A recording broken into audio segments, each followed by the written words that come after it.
नाज़रीन welcome back. हम बात कर रहे थे बायो फर्टिलाइज़र के हवाले से। हमारे साथ इस वक्त प्रोग्राम में मौजूद हैं डॉक्टर मोहम्मद असलम साहब और उनके साथ तशरीफ़ रखते हैं डॉक्टर तारिक सुल्तान साहब। गुफ्तगू का सिलसिला वहीं से आगे बढ़ाएंगे। डॉक्टर साहब वहीं से गुफ्तगू का सिलसिला दोबारा आगे बढ़ाएंगे। मैं बात करना चाहूँगी बायो फर्टिलाइज़र के हवाले से कि माहौल के ऊपर इन जो जरासीम हैं जो कि हमारे लिए फ़ायदा मंद है फसलों के लिए, इनके कोई असरात मुरतब होते हैं, कोई पॉजिटिव या नेगेटिव क्या असरात हो सकते हैं? देखिए माहौल, पहली बात तो ये है कि ये बायो फर्टिलाइजर की टेक्नोलॉजी को कहते ही कि ये माहौल दोस्त है। ठीक है जी, कि इसका कोई नेगेटिव इफेक्ट नहीं है, कोई मनफी असर नहीं है, कोई भी नहीं है। तो हमेशा इसके पॉजिटिव इफेक्ट्स ही हैं। तो इसलिए ये कहना है कि जी इसका कोई मनफी असर है, ऐसा कोई नहीं है। माहौल पे पॉजिटिव असर। इसकी मिसाल मैं फिर दोबारा उसी जगह पे दूंगा कि शहद की मक्खी का माहौल पे कोई बुरा असर नहीं है और वो हमेशा फायदा देगी। दूसरी मक्खी नुकसान देती है, तो ये बिल्कुल उसी तरह का बैक्टीरिया है जो फायदे वाला है, इसलिए इससे फायदा तो हो सकता है, नुकसान का कोई इस्तेमाल। दूसरा, इसमें किसी किस्म की कोई कीमियाई चीज नहीं, वो सारी कुदरती चीज है, वही अमल है सारा। हाँ, सिर्फ यही कि अगर इवन कि अगर इसकी डेट आपने जैसे बताया कि अगर ये इसको अगर हमने ज्यादा देर तक स्टोर किया तो सिर्फ ये कि ये वो फायदा नहीं दे सकता, फिर भी वो उस हिसाब से कोई नुकसान नहीं। तो डॉक्टर साहब ये बताते चलें कि फसलों के पैदावार में कितने फीसद इजाफा हो सकता है अगर हम फर्टिलाइजर्स का इस्तेमाल करें? देखिए जी, हमने पिछले 20 सालों से तजर्बे कर रहे हैं, 30 साल से हम इस पे काम कर रहे हैं। पहले 10 साल तो हमें ये सारा कुछ हासिल करने में लगा, उसके बाद टेस्ट वेस्ट किया, तो 20 सालों से हम काम कर रहे हैं मुख्तलिफ के मुल्क के मुख्तलिफ हिस्सों में। थल में हमने काम किया चने पे, और चूंकि वो है फलीदार फसल है तो उसमें ये ज़्यादा बेहतर तरीके से काम करता है। उसमें एग्रो केमिकल हमारे साथ थी और बहुत सारी कंपनीज थी, तो वहाँ पे 3 साल का नतीजा जो था तकरीबन कुछ 400-500 जिम्मेदारों के साथ, वो सब के जो हमारे पास है नतीजे, वो कम से कम 30% पैदावार बढ़ी है, सिर्फ ये 100 रुपये की चीज़ थी। अच्छा, 30%? हाँ, ये जो फली की, लेकिन ये एवरेज में बता रहा हूँ, बाज़ का ये 40 से 50% तक भी पैदावार बढ़ती है सिर्फ 100 के एक पैकेट से। उसके मुकाबले में फली के मुकाबले जो दूसरी फसलें हैं वहाँ पे इतना फायदा नहीं होता, लेकिन वहाँ पे भी कम से कम 10-15-20% ये जरूर फायदा होता है। लेकिन मैं अब यहाँ पे बताना चाहूँगा कि चूंकि गंदम, मक्की और चावल ये बहुत बड़ी फसलें हैं, बहुत बड़े रकबे में होती हैं, तो उसमें 10% या 15% इजाफे का मतलब है कि कई अरब रुपए हम अपनी इकोनॉमी में और कितनी सारी ज़्यादा पैदावार बढ़ा सकते हैं। बिल्कुल। डॉक्टर साहब कुछ इसमें ऐड करना चाहेंगे? इसमें जो अहम बात है कि इतनी जो सस्ती टेक्नोलॉजी और ख़ास तौर पे ऐसे इलाके जहाँ बारिशें कम होती हैं, लो इनपुट टेक्नोलॉजी, यहाँ पे आप कम से कम पैसा इन्वेस्ट करते हैं, क्योंकि ये बीज के साथ ही लगनी होती है, क्योंकि खाद डालने के लिए आपको बारिश चाहिए, पानी चाहिए। अगर ये चीज़ कम दस्तियाब होगी तो आप बीज जब बिजाई आप कर रहे हैं तो उसमें चली जाएगी।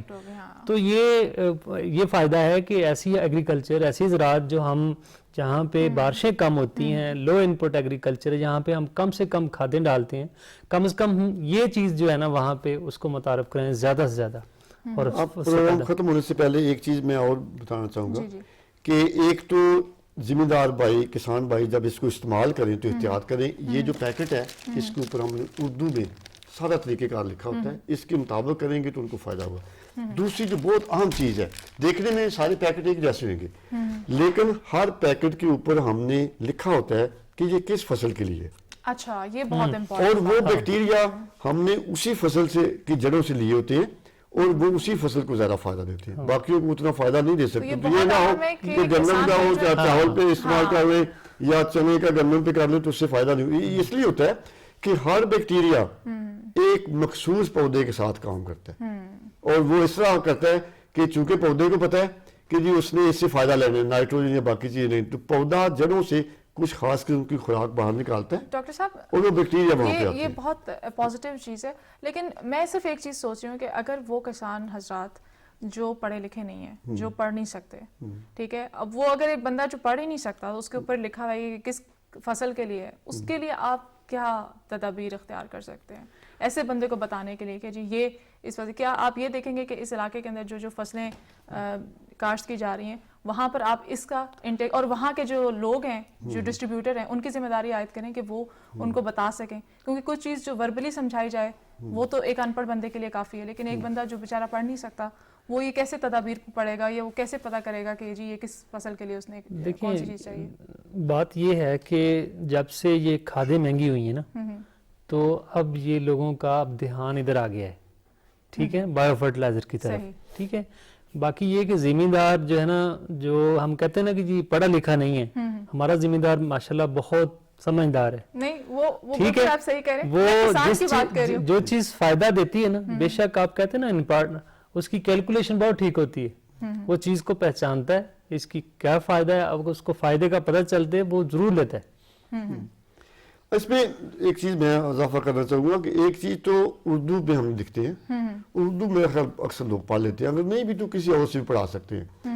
نمبر 2، اگر خدا نخواستہ ایک فصل کا دوسرے پہ استعمال ہو گیا تو نقصان نہیں اس کا ہونا، اس کا کچھ نہ کچھ فائدہ وہ بھی پھر بھی ہو جاتا ہے. وہ فائدہ یہ ہے لیکن جو کیلکولیٹڈ آپ کے اماؤنٹ ہے اتنا نہیں. تو اس لیے زمیندار بھائیوں سے، کسان بھائیوں سے ہماری درخواست ہے کہ وہ اگر نہیں تو خود پڑھ سکتے کسی اور سے پڑھا. اردو تو سارے لوگ پڑھ سکتے ہیں، لیکن یہ کریں کہ جو جس فصل کے لیے جو پیکٹ بنے اس کو اسی طور پہ استعمال کریں، کسی اور فصل یہ بڑا ضروری ہے، کیونکہ ورنہ پھر ان کے پیسے ضائع جائیں گے اور وہ پروڈکٹیوٹی فائدہ بھی نہیں ہوگا، جو پیداوار وہ ایکسپیکٹ کر رہے ہیں وہ اس حساب سے نہیں ہوگی. ڈاکٹر صاحب بہت شکریہ کہ آپ دونوں ہمارے پروگرام میں تشریف لائے اور آپ نے ہمیں بایو فرٹیلائزر کے حوالے سے آگاہ کیا کہ اس کے کیا فوائد ہو سکتے ہیں فصلوں پر.